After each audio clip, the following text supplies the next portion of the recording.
Assalamualaikum warahmatullahi wabarakatuh.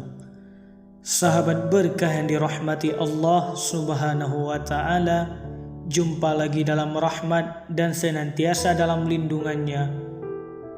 Semoga kita senantiasa dalam keberkahannya dan rahmatnya. Amin, amin ya rabbal alamin. Pada kesempatan singkat kali ini, channel Sahabat Berkah akan mengulas sebuah kisah tentang syaitan membantu pemuda ke masjid. Namun sebelum berlanjut, marilah kita tebarkan syiar melalui channel ini dengan cara klik like, subscribe, share, dan jangan lupa tekan tombol loncengnya agar semakin bermanfaat. Amin ya rabbal alamin. Pada kesempatan singkat kali ini kita akan membahas tentang kisah syaitan yang membantu pemuda ke masjid. Kisah ini berawal ketika seorang pemuda bangun awal pagi untuk sholat subuh di masjid.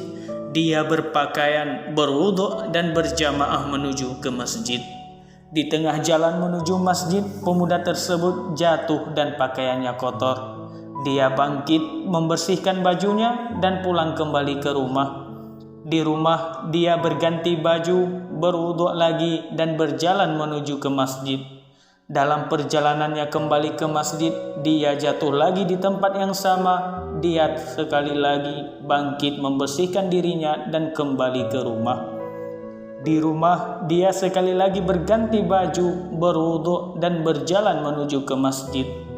Di tengah jalan menuju masjid, dia bertemu seorang lelaki yang memegang lampu. Siapakah lelaki itu? Dia pun menanyakan identitas lelaki tersebut. Lelaki itu menjawab, "Saya melihat Anda jatuh 2 kali di perjalanan menuju masjid.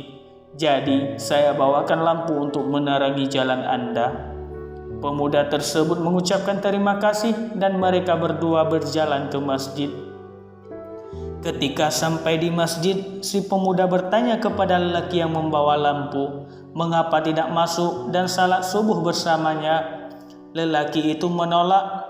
Pemuda itu pun kembali lagi mengajak hingga berkali-kali dan jawabannya tetap sama.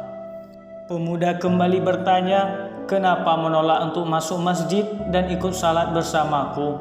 Lelaki itu menjawab, "Karena aku ini adalah iblis." Pemuda itu terkejut mendengar jawaban lelaki itu. Syaitan kemudian menjelaskan, "Saya melihat kamu berjalan ke masjid dan sayalah yang membuat kamu terjatuh. Ketika kamu pulang ke rumah untuk membersihkan badanmu dan kembali ke masjid, Allah memaafkan semua dosa-dosamu. Saya membuatmu jatuh pada kali yang kedua dan itu pun tidak membuatmu berubah pikiran untuk tinggal di rumah. Kamu tetap memutuskan kembali ke masjid. Karena itu Allah memaafkan dosa-dosa seluruh anggota keluargamu. Saya takut mungkin pada kali ketiga jika saya membuat kamu jatuh, jangan-jangan Allah akan memaafkan dosa seluruh penduduk kampungmu. Jadi saya kali ini harus memastikan bahwa kamu sampai ke masjid dengan selamat." Adapun sahabat berkah dirahmati Allah, moral dari kisah ini yang dapat kita ambil ialah jangan biarkan syaitan mendapatkan keuntungan dari setiap aksinya. Jangan melepaskan sebuah niat baik yang hendak kamu lakukan, karena kamu tidak pernah tahu ganjaran yang akan kamu dapat dari segala kesulitan yang kamu temui dalam usahamu untuk melaksanakan niat baik tersebut. Jangan menyerah pada usaha ke-100 meskipun masih gagal. Siapa tahu keberhasilanmu berada pada usaha yang ke-101 kali. Demikianlah sahabat berkah. Semoga kita dapat mengambil manfaat dari kisah tersebut agar kita lebih berhati-hati dalam beribadah kepada Allah dan senantiasa kita selalu dalam istiqamahnya dalam berbuat baik, dalam beribadah kepada Allah subhanahu wa ta'ala. Mungkin sekian dari kisah ini sahabat berkah. Wassalamualaikum warahmatullahi wabarakatuh.